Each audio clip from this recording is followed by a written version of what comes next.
Hello, all. This is Khadija Qureshi. I am here with you to do another LinkedIn Live, and I have a very, very special guest today. So, today we will be talking about an inspiring newcomer to Canada success story.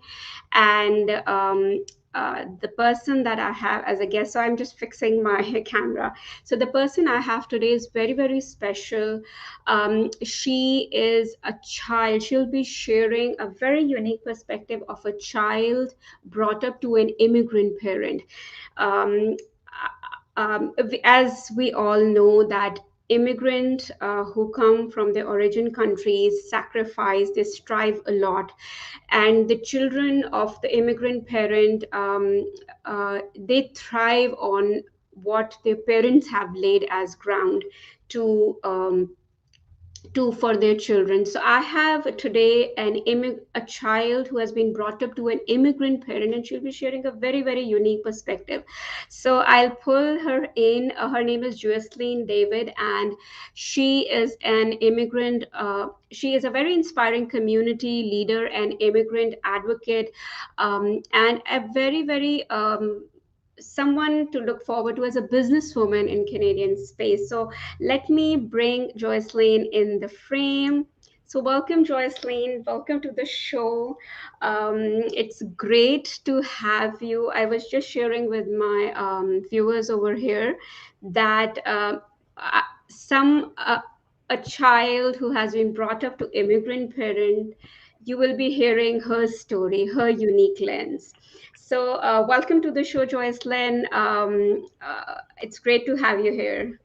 Thank you so much, Katya. I really appreciate the opportunity to Mhm. share my story, and thank you for all the amazing work that you continue to do helping newcomers to Canada. I know the amazing work you've been doing on LinkedIn, on Clubhouse, and it's really my honor to be here with you today. So thank you for that opportunity. Amazing, amazing. So, thank you for acknowledging my work. Again, it's a personal passion, and personal passion turned into a side hustle profession as well. But let's talk about you and your journey. So, if anybody is seeing us, watching us, this is being multi-stream on LinkedIn Live, on Facebook, and on YouTube. Join us in the conversation. Leave your comments below if you have any questions for Joycelyn or myself. Today, it's all about getting inspired, getting motivated, and getting energized from a very, very unique perspective, which Joycelyn would share that if when a child is brought up to an immigrant parent, what is that experience like? So I would give it to you, Joycelyn, and I would love to know if you can share briefly you and your parents' settlement journey in Canada. Walk us through that. Of course. So I am the first to be born in Canada, Mhm, daughter of immigrant parents. mhm, They immigrated to Canada from the Philippines in the 1970s. And back then, there was no internet, and they chose their settlement location based on friends and family who were already settled in Canada. So our journey began in mhm. Winnipeg, Manitoba, landing Oh, in the middle of winter. My parents, who were just newly married, mhm. or actually newly engaged, had decided to choose Canada as home. And my grandparents moved from the Philippines with 7 children. Okay, 7 children on my mom's side, and all 7 of them migrated from the Philippines. I'm the mother of one today. I can't imagine migrating with 7 children. But my father, who was engaged to my mother at the time, was the only child of 7 kids who was fortunate enough to be educated and sent to school in the Philippines. So he immigrated with my mom's family, and in many ways escaped poverty and was able to make a fresh start in Canada. But his story is also one that's interesting because he was the only child who was able to be sent to school. He was the oldest in the family, the eldest boy in the family, and so the family invested in sending him to school. And unfortunately, at that time, nobody else had been able to complete schooling. So the journey to Canada a little different for my parents. My mom moving with her siblings of Mhm. seven, and my dad coming along as an extended family member now, about to be married into the family, and all of them landing in Winnipeg, Manitoba, in the middle of winter. Winter. As a Filipino immigrant in journey, I asked my parents, what was that like? And they're just like, it was surreal, but we were together. And I think that that was unique for them as a family. They were able to actually migrate all together, which isn't always the path for immigrants today. Mm-mm. That's very interesting because, like, people that I interact with, and I have spoken since 2018 when I got really active in giving back to the community and newcomers, they were who migrated with small children. So, hearing a very unique perspective of you who have been brought up with immigrant parents. So, I want to touch base, like, what do you remember as a child? Because I have read somewhere that the immigrant parents they strive and they sacrifice to lay the ground for the children who thrive. So I want to hear from a child perspective, like what sacrifices or what striving journey you experience as a child to Mm-hmm. immigrant parents. Yeah, no, I would love to share. Maybe I'll start with what I think the end message is for all of your wonderful viewers, and I'll backtrack into that story. And for me, the message is, if you're new to Canada, if you've immigrated to Canada, you're first generation immigrant striving to make it here in Canada, trust me, your kids will thank you one day. Okay, and that's the main thing, is one day. And I have the benefit of 40 plus years of hindsight, so now I can rewind, Katya, and tell you about being a child to immigrant parents, and also, whether your children were brought up in Canada or experienced life back home before they came to Canada. The challenges are very similar. And the first one is this this dual sense of belonging, right? You have one half of your heart with your community back home, with your family, with your traditions that you celebrate together here, but you have another half of your heart, with wanting to belong with your new friends, with your new environment. And how this manifested for, I'm sure, many immigrant children like myself, it manifested in the most simplest of ways, in food, the food that I brought to school, the notion of time. I was late for everything as a child because my parents were just on Filipino time. We were late for everything. It was There was no concept of you must be at piano lessons on time. It was like, it was more of a suggestion. So some of the experiences I had were really centered around struggling to reconcile, how my parents were, but also how my new community, school, friends, and sense of belonging was.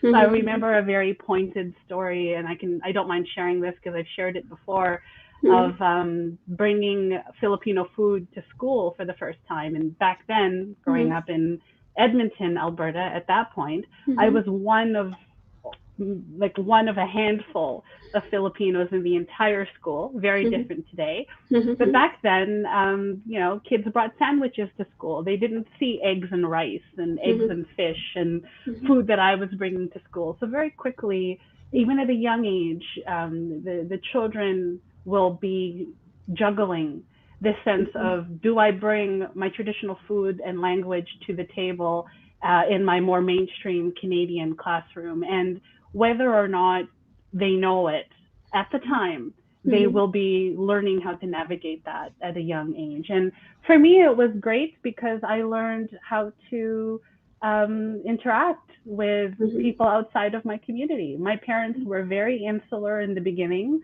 had Filipino friends, went to a church predominantly Filipino, but that quickly changed. I think the longer they were in Canada, they immersed themselves in the multicultural landscape. And I grew up with Ukrainian friends in Mhm. Alberta, with Polish friends in Mhm. Alberta, Mhm. and learn to appreciate their food as they learn to Mhm. appreciate mine.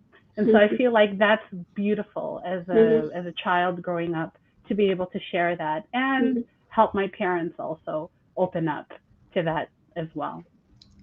That's a very, very, as I mentioned, I was looking forward to today's interview because you share your perspective as a child and as the mother of an 8-year-old who came to Canada when he was just 3. He basically, his attention, I would say, of childhood started from Canadian culture. So his memories, as far he was remember, with the bright future he will be having, his memories will be starting from Canada. So, and what I hear from you, you navigated your way in balancing your origin identity, which you carried from your parents, and integrating into the school and new friends that they were around. So just asking for a mother who is raising a child, any lessons to the parents, because that would be so great to hear, like any lesson to the parents to ensure that we help the children navigate it easily rather than making it difficult for them. Any parents, any message Hmm. to parents? Yes, I would love to share one again in hindsight. Mhm. So I'll share first a personal thing, which is Mhm. I did not learn the Tagalog language until I was a teenager. Okay. I developed an interest in my heritage and my language when I was 13, and subsequently learned how to speak the language. I would say I'm fairly conversational when it comes to proficiency of Tagalog, but Mhm. I did not grow up with it, Okay. even though I was surrounded by the language. So the first thing I would say to immigrant parents with young children is don't lose the language. Okay. don't don't lose the language with your children. I was able to reclaim it as a young person, but Mhm. many people after one or two generations can lose the language if it is not, mindfully put forward. So whether it's sending them to Tagalog school on Saturdays, or Mhm. only speaking Tagalog at home, or Mhm. continuing to watch, movies and pop culture and shows or music in language. Keep it surrounded, because Mhm. language is important. Of course, we all need to be proficient in English and French. Mhm. But I asked my mom much later in life, probably when I was in my 20s, Katya. And I Mhm. asked her, why didn't you ever teach me Tagalog, like growing Mhm. up? And Mhm. she very pointedly said, and I was just, my gosh, just recalling this, she said, I didn't want you to have an accent because I Mhm. felt like you would be disadvantaged having an accent like me. And Okay. I didn't know whether to laugh or cry, when she Mhm. said that, because to this day, I get comments that, oh, you're Filipina, but your English is so good. It's Mhm. because my parents never taught me, Tagalog, but I'm also saddened because I lost part of that language for many Mhm. years of my life. And as someone who now works in, the multicultural and diversity space, Mhm. retaining culture, language is a part of that, and I really encourage immigrant parents to not lose that. You're going to struggle with that with the kids because they're going to come home and they're going to want to speak English, but Mhm. like find ways to make it fun. And I know that in many communities, there's Greek school, there's Chinese school, there's after school programs that help with, that sense of language and community. And I would highly recommend that. Even if the kids are kicking and screaming, like I don't want to go after school on Saturday, they will thank you for it later because they were able to keep that part of their culture alive for future generations. And that would be one piece of advice that I would share. But I have way more, Katya, so I'll maybe stop there and see if you have any other questions or comments on that one, on Yeah. language. You just gave me a very unique perspective. That like my son, when we came here, so he knew a little bit of our language, Urdu, and he was picking up words because he was 3. And for past 5 years, he has been nurtured in an English environment. So school is like most of his time of his life here in Canada has been around. So he only converse English. He understands our language because that's what me and my husband says, but he's not able to speak it. So now I have put him in the, as you said, special classes for him to start verbalizing it, saying it. And thank you for reinforcing my belief that I need to make him learn the origin language which his parents are from. So great, and thank you for sharing that lesson. And I'm sure a lot of viewers who are watching this, they are they just immigrated and they have small parents. So it's a very very life learning lessons which you shared over here. And I'm sure you have a lot of other messages as well. But I want to ask, again, going back to your experiences of um, someone who has grown and who has seen her parents' struggles of settling here, because I could feel when you said that they came to Winnipeg in winter. So one can only imagine in 1970s how difficult it might be. What were their experiences of settling? I would Hmm. love to know a little bit about that from a child perspective. Yeah, I would love to. So both of my parents had graduated with post-secondary training in their fields Mhm, in the Philippines before they moved to Canada. mhm. But in the 70s, and unfortunately, like today, they were not able to work immediately in their field Okay, of okay. chosen studies. So my Mhm, dad was electrical engineer training, and my mom was a chemical technologist, chemical engineering, and mhm, both of them unable to find employment when they first arrived. So, from a settlement experience, the upgrading, I have very early memories of my mom bringing me to school while she was taking her upgrading classes because there was mhm, nobody else to help take care of me at the time. And they put instilled in me mhm, in terms of their settlement journey, the importance of education and upgrading. Even though they had already completed that training, they knew that this is for the family. We will need to upgrade, and they just bit the bullet and did the upgrading. And that isn't always feasible for immigrants today who have to put food on the table and pay bills mhm, and in an environment where the cost of living is much different today than it was in the 70s. But what I took away from it as a child mhm, early was that education was important, and education was drilled into me as the daughter of an mhm, immigrant parent. Like, you will go to university. Like, that wasn't even a question. You will mhm, go to university. I took it further. I got a master's degree. I got 2 degrees because that's how much it was instilled in me. But mhm, the learning that I take from you know, what my parents did with me was that they did not um, require or limit mhm, my learning to what they perceived to be as a successful occupation. So they were both in the sciences, as I mentioned, both mhm, engineering backgrounds and very technical. I went the complete opposite direction and said, no, I want to go into the humanities and the liberal arts. And here I am today running a business, mhm, in marketing, and my background was in communications and cultural studies. So mhm, as a child, what was important growing up in Canada is this notion that you really have limitless opportunities. And so as a parent, you may have your own preconceived notions of what success in Canada looks like for you. But mhm, my advice to parents would be don't translate that to your children because mhm, their jumping off point is so much wider because they will grow up in the education system. They will be exposed to more opportunities than maybe you are at starting from an upbringing or from an already graduated position, right?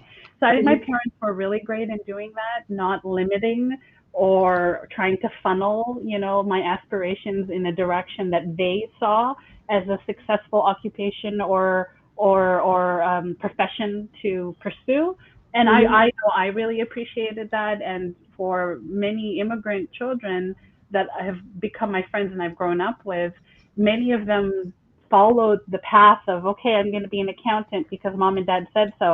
And then they eventually abandon that and, go to dance school, because Mhm. that's their joy. And so I feel like that lesson is Mhm. something that I've learned as a positive, but I have seen, not so positive sometimes when, our parents bring their own biases Mhm. to Canada and place those biases on Mhm. their children, remove it so that they can soar, and by doing that, trust me, they will thank you later for it.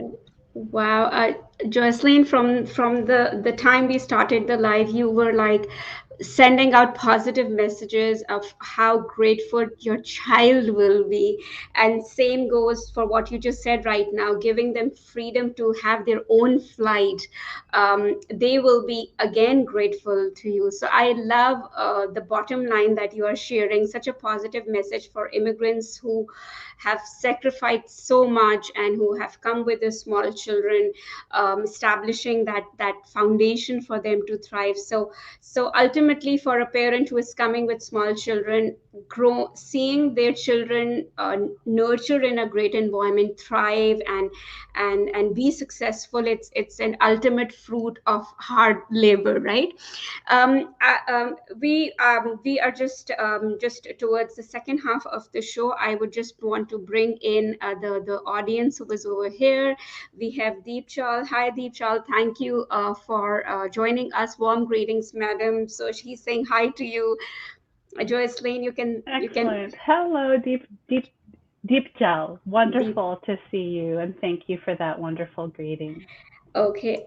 I just wanted to know from your perspective, because you shared your parents' story, you shared your unique perspective of growing up with immigrant parents, and you shared some beautiful lessons. I want to know how important it is, like, while you were growing up with immigrant parents, and now that you are a businesswoman, you are running a business in this space, diversity space. How important is community, and how important is networking leading to that community support? Great question, Katya. I know I can always count on great questions from you. Let me unpack the first piece about networking and community.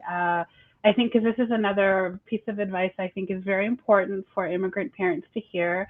I think earlier I shared how my parents and family were very insular. They moved into the Filipino neighborhood, they went to the Filipino church, they had Filipino parties, and eventually, those parties and those interactions started to grow as their, integration, I don't want to use the word, but as their life became more Canadian, Mhm. our friends became more Canadian. So that's Mhm. friends from India, friends from Jamaica, friends from the Ukraine. Everybody is from somewhere else in Canada, Mhm. and that's the beauty. Yeah.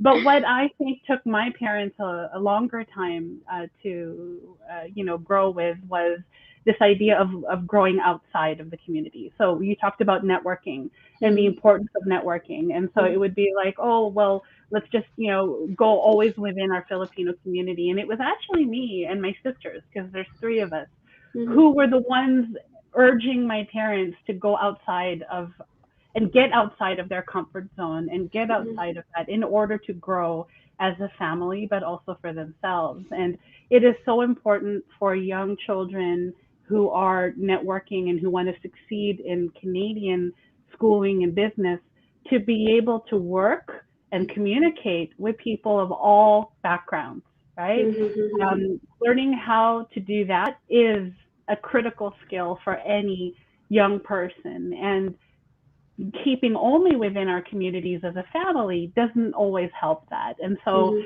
I think it's so important that we share with our immigrant friends and newcomers that keep your roots close, but not at the sake of closing out opportunity to Mhm.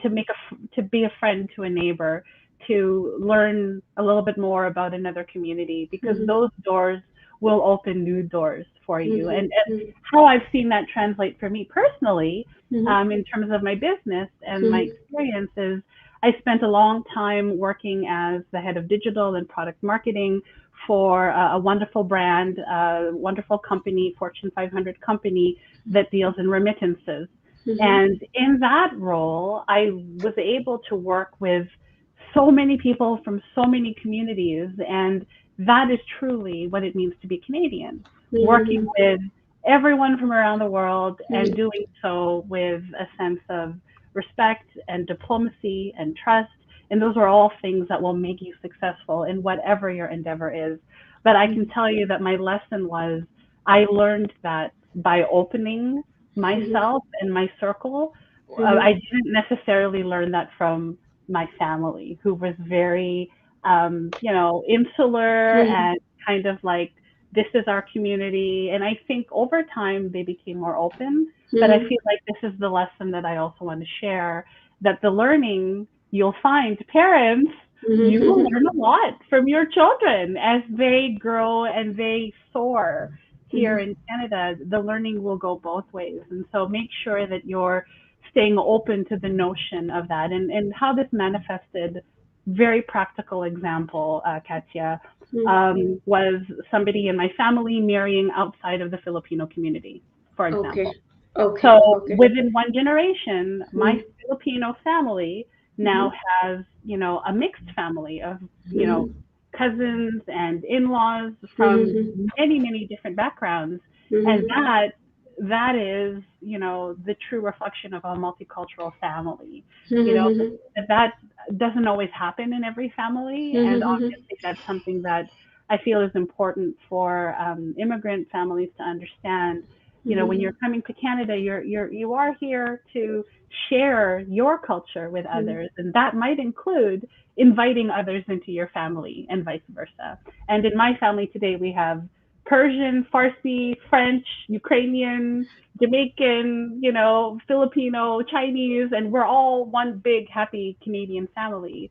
But if you were to ask my grandfather in the 70s, would he ever have imagined that in one generation the Filipino family would be that diverse?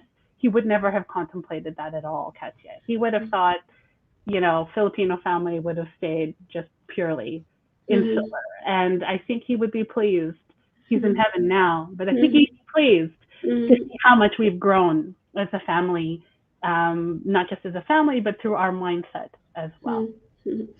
I loved all the advices and all the experiences which you shared, because you are sharing the result of all the lessons which you shared with us. So, concluding our conversation over here, you started off with, don't let that origin, country, language stayed away from the children. The parents need to make a conscious effort that they learn, because again, it's a multicultural environment that we have over here in Canada. So it will always be helpful, not only professionally and personally, but also they will stay rooted to where they are from. Secondly, I love what you said. Education is very important. It is something that we need to pass on, but giving that liberty to children as well to choose whatever they want to choose, for them to soar and live purposefully. And last piece, which you said, that networking, multicultural networking, and opening up to new cultures and knowing new environments is so very important. So thank you so much, Joycelyn. I just wanted to keep it very, very short, but again, sharing very unique perspective of a child growing up to an immigrant parent. Thank you so much. Any parting message which you want to give to immigrants who are just landing and who are just starting over professionally, because you are from the professional world. So any message that you want to pass on to recently landed newcomer who is looking for a job or professionally starting over? Yeah, so for any newcomer out there listening, you've already done the hard part. You've made it here. You've made the decision, the brave decision, to be a pioneer and move across an ocean or two to be here in Canada. It's difficult, it's a sacrifice, but your children will thank you someday. And for those whose children aren't there yet, they're in their terrible twos or they're in their terrible teens, whatever stage they're in, I would like to be the one to tell you they will thank you for it one day. And the seed that you have planted in Canada by migrating here will become a tree in which your family and your children will flourish. So remember that the seed becomes a tree, and the tree is bigger and grander than you could ever have imagined. So keep that sense of hope, despite the sacrifice, and your children will thank you one day for it, as I have to my own folks. Wow, I love that message, and I promised my audience that you will walk energized, motivated, and inspired, and you had all of that. Thank you so much for sharing your story and a little part of your parents' life, of your life, and sharing and passing on those lessons to the new immigrant, to learn from, to be a successful Canadian, which they will like win whatever time that they spend over here. So thank you so much, Joycelyn. That is it from my side, audience. I will be seeing you next week with yet another beautiful immigrant story, or a beautiful immigrant experience expert who will be sharing professional advice with you. So I'll catch up with you next week. And if you're watching this in a replay, we just wrapped up a beautiful show with a beautiful, inspiring story of Joycelyn David, who shared a very unique lens of a child brought up to an immigrant parent in Canada. So you can watch this in a replay. You can find that in going to my profile in my activity section. And if you have any questions, you can leave a comment below and I'll be happy to answer that back to you. So my team live and my team replay, that's bye from my side. Thank you so much, Joycelyn. That is it from our side. Thank you.